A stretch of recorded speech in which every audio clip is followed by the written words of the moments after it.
전반적으로 에너지가 많이 낮아진 상태다 보니까 일상생활에도 굉장히 영향을 많이 줄 수밖에 없습니다.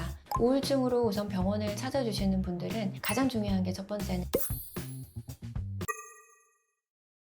네, 안녕하세요. 아는 닥터 이원장 이성용 원장입니다. 오늘도 정신과 전문의 이성은 원장님을 모시고 외적인 부분뿐만 아니라 건강한 내면까지 다스릴 수 있도록 좋은 이야기 한번 나눠보도록 하겠습니다. 안녕하세요. 안녕하세요. 정신과 전문의 이성은입니다. 오늘의 이런 내적인 아름다움을 위한 주제는 어떤 걸까요? 네, 오늘의 주제는 우울증인데요. 원장님, 요즘 잠도 못 자고 무기력하고 세상에 너무 살기 힘들다라는 생각 해보신 적 있으신가요? 요즘은 아닌데 한 5개월 정도 전에는 진짜 잠 못 자고 진짜 아무것도 하기 싫다. 왜 살까? 라고 고민했던 순간이 있었어요. 맞아요. 그게 이제 우울한 감정을 뜻하는데 이 우울한 감정은 기분뿐만이 아니라 여러 가지 면에서 삶에 많은 지장을 줍니다. 많은 분들이 이 우울증이라고 하면은 그냥 우울한 잠깐의 기분 탓이라고 생각을 하는데 전 세계에도 3억 명 이상의 사람들이 우울증을 겪을 정도로 굉장히 심각한 질환입니다. 현장에서 진료를 하면서 초기 개입을 잘 하기만 해도 삶이 달라지는 부분들을 많이 경험을 했어요. 그러면 과연 내가 느끼는 이 우울한 감정은 과연 우울증인지, 우울증에 대한 정의와 나타날 수 있는 생활 패턴들, 그리고 치료 방법들에 대해서 설명해 드릴 테니까 끝까지 영상 시청해 주세요. 내가 우울증인가 고민했던 분들, 치료를 받아야 되는지 말아야 되는지 걱정이신 분들에게 이 영상이 도움이 될 수 있겠네요. 그럼 원장님, 과연 우울증이란 어떤 걸까요? 내가 그냥 기분이 우울해, 좀 오늘 힘이 없네, 이런 게 다 우울증으로 진단을 할 수 있는 건가요? 우울증이란 단순히 이제 우울한 감정뿐만이 아니라 사고의 흐름, 패턴, 내용, 동기, 의욕, 수면, 신체적인 변화 그런 것들이 다 합쳐져서 일상생활에 굉장히 크게 지장을 줄 수 있는 의학적인 질환을 말합니다. 내가 겪고 있는 감정들이 일상생활을 할 때 불편한 정도로 커지는 걸 우울증이라고 하는 거네요. 네, 맞습니다. 그래서 전반적으로 정신기능이 저하된 상태라고 보시면 됩니다.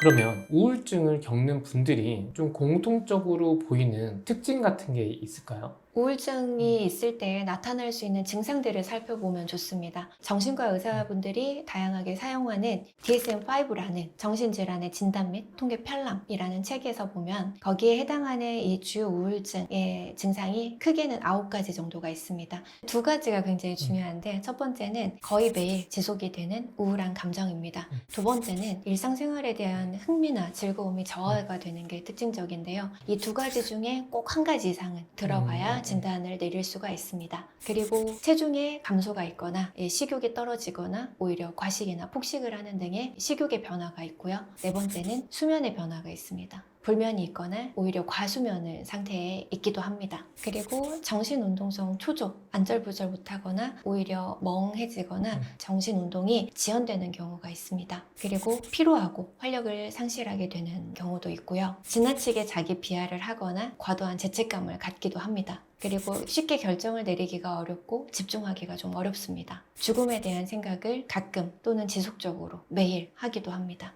제가 말씀드린 이런 다양한 증상들 중에서 아까 첫 번째 꼭 들어가야 되는 것과 함께 5가지 이상의 증상들이 최소 2주간 이상은 지속이 되어야 진단을 내릴 수가 있습니다. 이 중에서 체중 변화나 죽음에 대한 생각 외에는 거의 매일 지속적으로 위 증상들이 나타나는 것이 특징들인데요. 어린 아이들이나 청소년의 경우는 과민한 기분이 있거나 예민한 경우들이 있고 노인분들의 경우는 기억력이 많이 감퇴됐다는 호소를 많이 하기도 하십니다. 그러면 주요 우울증을 앓는 분들의 증상을 얘기해봤고 이런 우울증이 생기는 원인은 뭘까요?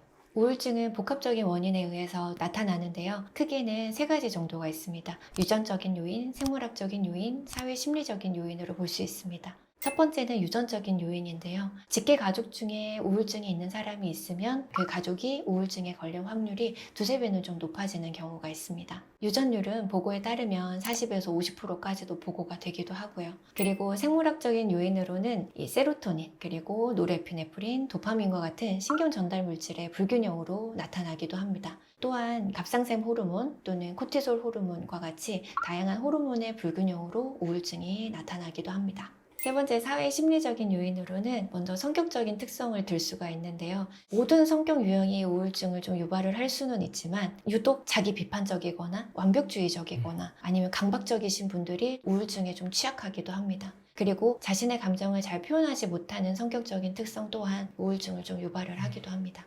행동 이론이 있어요. 이거는 1960년대에 진행된 동물 실험을 하나 설명을 해드리고 싶은데요. 이 철창에 개를 가둬두고 전기 자극을 줬어요. 개는 이런 전기적인 혐오 자극이 싫어서 계속해서 도망치거나 좀 피하려는 시도를 합니다. 여러 차례 시도를 했음에도 불구하고 결과가 달라지지 않으니까 나중에는 이 개가 전기 자극을 줘도 움직이지도 않고 늘어져 있어요. 그것을 바로 학습된 무기력이라고 합니다. 그래서 이거를 우울증에 좀 적용을 해보면 내가 세워놓은 어떤 목표가 있는데 계속 시도를 했는데도 이루어지지가 않는다거나 내가 통제가 되지 않는 상황에서 직장에서 계속해서 부당한 대우를 받거나 이런 것들이 있으면 무너지는 거예요. 그러면서 스스로 할 수 없다는 생각이 우울증으로 좀 빠지게 되기도 합니다. 그 외에도 경쟁이 굉장히 치열한 이런 사회, 학업 위주의 스트레스, 과도한 업무량, 가족 간의 갈등, 상실의 경험, 그런 스트레스가 촉발 요인이 돼서 우울증이 나타납니다.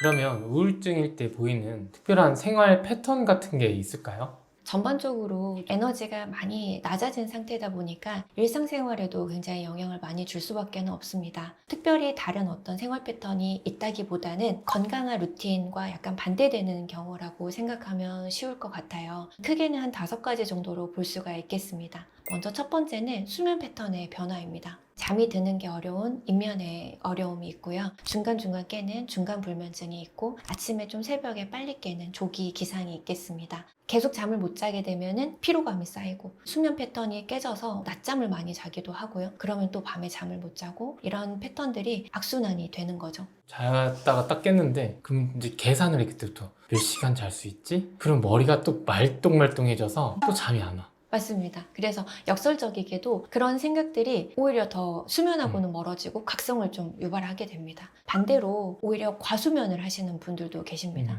자도 피곤하다고 호소하시는 분들이 많습니다. 두 번째는 식습관도 극단화되는 패턴을 보입니다. 식사를 잘 하시던 분들도 전혀 기운이 없어서 먹질 못하고 밥을 먹어도 돌을 씹는 듯한 느낌이 들고 도대체 언제 식사를 했는지조차 깜빡할 때가 있습니다. 그러면서 체중이 많이 빠지기도 합니다. 반대로 폭식을 하기도 하십니다. 건강한 상태에서는 크고 작은 스트레스에 굉장히 대처를 잘 했다면은 우울증인 상태에서는 작은 스트레스에도 굉장히 많이 처질 수 있는데 그런 것들을 좀 극복하고자 오히려 폭식을 하거나 자극적인 음식을 찾기도 합니다. 가족분들이 너 이렇게 먹는데 우울증 아니야 라고 비난을 하기도 하세요. 그런데 아까 말씀드린 것처럼 우울증의 양상은 정말 다양할 수가 있어서 내가 그렇게 먹는 것이 오히려 나를 지금 지키는 일이구나 라고 생각하시는 게 훨씬 더 정신건강에는 좋고요. 유명한 책 있잖아요. 죽고 싶지만 떡볶이는 먹고 싶어 라든지 죽고 싶지만 서울대는 가고 싶어 라는 유명한 책들도 있어요. 그래서 매 순간순간마다 우울한 감정을 느끼는 것은 아니기 때문에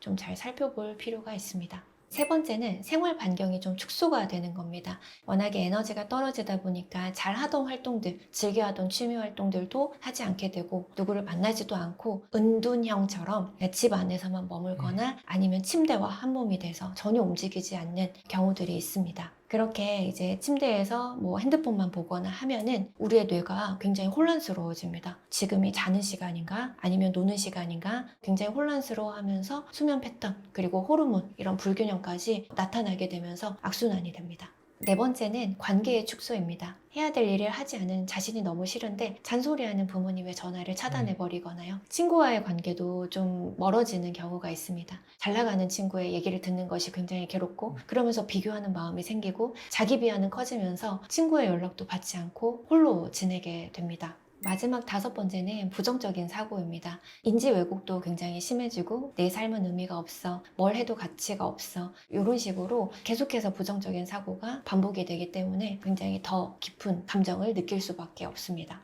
앞에서 우울증 있는 분들의 생활 패턴 이런 거를 들었는데 또 궁금한 게 과연 그러면 이거를 집에서 어떻게 좀 진단을 할 수 있는 방법이 있나요? 내가 치료를 받아야 되는지 아니면 이게 이렇게 지내도 괜찮은 건지 이런 것들이 좀 고민돼요. 만약에 그런 고민을 하신다 하시면은 정말 가까운 정신건강의학과에 먼저 방문해 보시는 걸 먼저 추천을 드려요. 그 이유는 자가 보고식으로 하는 척도도 있고 셀프로 해볼 수 있는 설문지 같은 게 분명히 있습니다. 있지만 그 체크를 했을 때 점수가 높게 나오잖아요. 그러면 또다시 좌절하고요. 계속해서 나는 안 돼 라는 식의 생각을 하시기 때문에 제가 개인적으로 드리고 싶은 말씀은 그런 마음이 드시고 힘든 마음이 있다면은 꼭 가까운, 멀지 않아도 돼요. 어떤 유명한 분을 찾지 않으셔도 됩니다. 정신과 진료는 집 가까운 게 가장 최고예요. 그래서 꼭 한번 방문해 보시는 게 좋습니다. 그럼에도 불구하고 나 한번 테스트 해보고 싶다라고 하시면은 이제 검색창에 우울증, 뭐 자가보고 척도, 아니면 자가 설문지 이런 것들 검색을 하시면은 쉽게 찾으실 수가 있는데요. 그 중에 대표적인 게 PHQ-9 또는 BDI라는 설문지가 있습니다. 그거를 통해서 한번 체크해 보시고요. 좀 점수가 높다 하시면은 꼭 방문해 보시는 걸 추천드립니다. 그러면 내가 우울증을 진단받았으면 좀 어떻게 치료를 할 수 있는지 궁금하거든요. 우울증으로 우선 병원을 찾아주시는 분들은 가장 중요한 게 첫 번째는 임상적인 면담입니다. 그리고 다양한 설문지와 필요하다면 심리검사를 통해서 내가 지금 현재 어떤 상태인지, 어떠한 요인들로 내가 지금 우울한 감정을 느끼는지 확인을 하실 수가 있습니다. 그리고 그에 따라서 치료 방향을 결정하게 됩니다.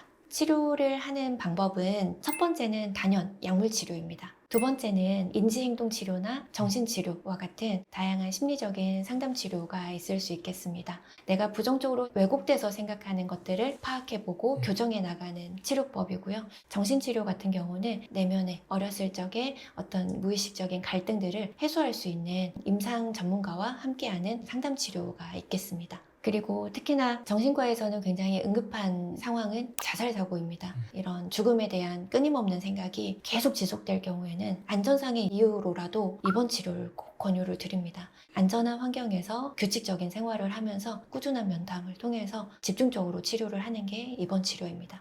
그 생각 많이 나지 않아요? 저희 병원에서 수련받을 때 생각하면 늘 밤이면 이렇게 자살 사고나 시도를 했던 분들이 되게 많이 왔었는데 저는 그럴 때마다 우선 응급처치를 했고 위험의 고비를 넘기고 나서는 꼭 원장님이 오셔서 면담을 했었잖아요. 그런 네. 순간이 갑자기 많이 떠오르는 것 같아요. 우울 사고로 인해서 자살하는 사람들이 생각보다 되게 많거든요. 정말 많습니다. 저도 그때가 생각이 나는데요. 응급실은 이렇게 파티션이 나눠져 있잖아요. 그 분을 바라보고 있으면 한쪽은 죽으려고 하는 사람, 한쪽은 살려고 하는 사람, 그 두 분이 동시에 누워 계세요. 그러면 정말 많은 생각이 들고 정말 안타까운 마음과 도와주고 싶은 마음과 이런 것들이 좀 만감이 교차했던 기억이 있습니다.